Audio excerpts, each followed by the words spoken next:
good to go when you are. Good to go, okay. So Mr. Smith, thank you for talking to AviationSource. It's a pleasure, thank you.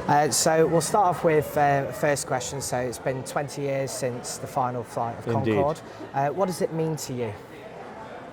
Well, I was retired when I was here when it landed, but I was all retired after 50 years of flying. Obviously I was sad about it, but you've got to be realistic. And I know why it stopped flying. I've got my opinions as to whether they should or they shouldn't. Basically, it ran out of money. You know, I mean, it's like Caesar, it died of lots of cuts, but the real cut was money. And that's what's stopping a new one coming in a sense. It'll cost a lot of money to replace it. Yeah, obviously, but it's a success. And British Airways made money with it because they successfully marketed it, very successfully. No, excellent. Yeah. So if there was any feature of this aircraft that you would consider to be your ultimate favourite, whether it be the engines, the nose, what is your favourite feature of Concorde? My favourite bit of Concorde? Yeah. I've never thought about that. I mean, the whole ethos, it just takes you over. It's big, no matter how experienced you are, and I've done a lot of flying, you know, it makes an impression on you. I mean, once I flew Concorde 3 times in one day. The one that's at Brooklands Delta. Imagine that, 3 flights in one day. And I mean, that's pretty cool. It is. Pretty cool to get on it. I remember in '73 when I was lucky to survive a redundancy at our other flight test center, which closed, and I was put on the program, and I spent all of '73 running up and down the runway, not flying, going through troughs of water, surging engines. And that was just great, because I was learning about it. I mean, here's something that will surprise you. 2.5 years after I first flew Concorde, I was given some training on it.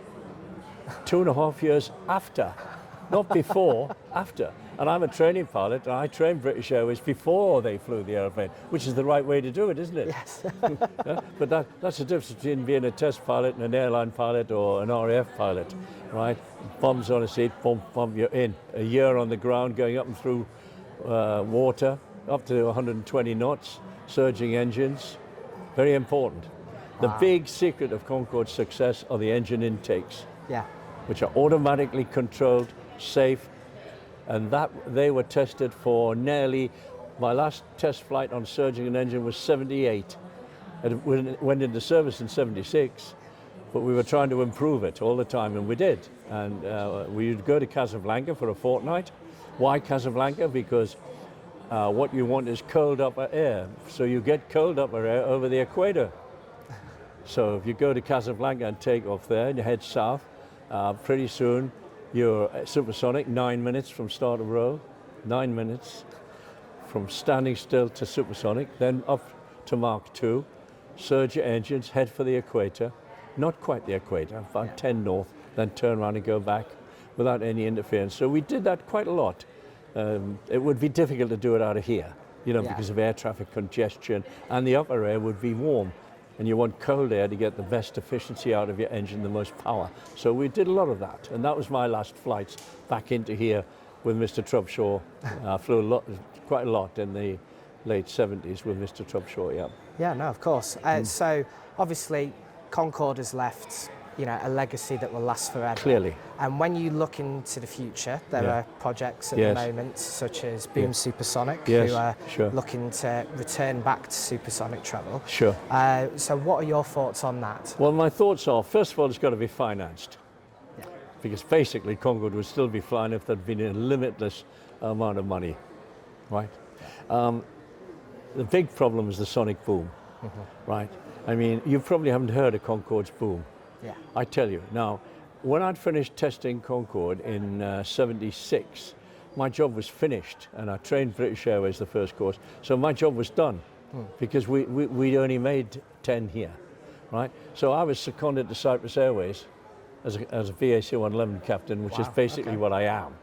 Right? Now, imagine this, I'm at a big hotel in Cyprus, it's my day off, I'm lying on a sun lounger having beaten the German tourists to it, right? And British Airways come down the Mediterranean on their way to Bahrain at Mach 2, and they boom the island. You would jump out of your sunbed. I mean, you really would. You would notice it. And if that was your cataract operation, or your heart operation, you wouldn't like it. So you cannot socially boom land. Yeah. So if they can solve the boom, they can fly Concorde's replacement over land. Otherwise, it's confined to sea, Yeah. transatlantic, which is all right for a while, but are there enough people that want to do that? Now you can sit in your lounge and Zoom and talk to somebody anywhere in the world with your laptop. You couldn't do that when Concorde was in operation. It was best to go and shake their hand. Business, wasn't it? Yes. That was its success. Yes, of course. I mean, it gave a good, successful businessman an 8-day week, which is a great advantage over the rest who only had a 7-day week. Because you could go to New York, do your business, get back, go home and have dinner with your wife. Very important. Yeah, no, absolutely. There was success in many ways, yeah. Yeah, no, for sure. And not be tired. Yeah, not be because tired. Concord didn't tire you. You weren't airborne long enough, wasn't stressful enough, and you were well looked after. I believe, not me, I'm a test pilot. I mean, I just know what I've read and seen, right? So kind of, on the topic of, training, the British Airways stuff, yeah. So what was your training like? Did you have simulators, or was it just learning on the job? Well, when I started, first of all, when I started, I wasn't trained. Yeah. I mean, I was put in an aeroplane to run up and down the runway at Filton with no knowledge of Concorde whatsoever, none.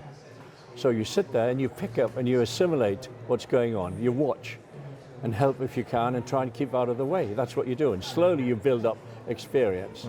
And then you get airborne and you're doing the same thing. Yeah. You're watching, you're helping. A co-pilot's job is to assist. Think of me as a test co-pilot. I mean, if you're sitting next to the director flight chief test pilot called Trubshaw, you're not going to be the captain, are you? No. No, quite. Even though he might decide to nominally let you play that part, you can't be, not when the boss is sitting next to you.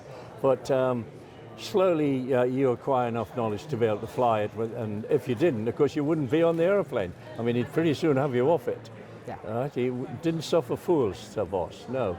So it was, now when we started interfacing with British Airways, it became apparent that the test pilots, the senior test pilots, so think of 11 test pilots, 5 of them were pure test pilots. 6 were training pilots who were also Concorde test pilots, but they were training pilots. Like I'm a 111 training pilot, and now I'm on Concorde, and I'm going to train British Airways on Concorde. Right now, before in the early days of British Airways interface, route proving became important to fly the airplane en route with a British Airways captain and a BAC captain. Now, our senior test pilots didn't have the airline qualifications to match the British Airways captain, right? Wow. Right? So there was a fear that someone junior like me would have to do that. So there was a bit of a panic, and they thought, we've got to train Al. He's been flying the airplane for 2.5 years. We've got to give him some training, right? Yeah. And of course, I'm going to train British Airways anyway, so it'd be nice to know what I'm talking about. And the simulator, which is now at Brooklands, which was here, the training simulator, it had just been commissioned. So all of a sudden, that was it. The focus was on that. A very important training simulator it was too, a beast. And to fly that with the British Airways crew and train them was quite challenging. Yeah. Quite challenging, I can tell you that. And not at all easy, but it was done, It was fine. And then once that's done, because it's a big airline, they want their own trainers to train their pilots. So we just did the first course and then you're finished. So it's like going off the edge of a cliff as a Concorde training pilot. And I'll tell you something interesting. British Airways rightly criticised our training methods and standards. There was a 30% failure rate after a 5-month course. Oh, wow. Imagine that. 5 months course, 3 months ground school, 85 hours simulator. I wrote the simulator syllabus, 85 hours shared time on the simulator, 9 hours on the aeroplane to teach you to get the last 100 feet right because the simulator wasn't good enough for that. And then you fail? Aha. Now, British Airways criticised us. So then they did their training, and guess what? Wow. They had a 30% failure rate. Because what was wrong was the selection procedure. Yeah. British Airways, like a lot of big airlines, works on a seniority system.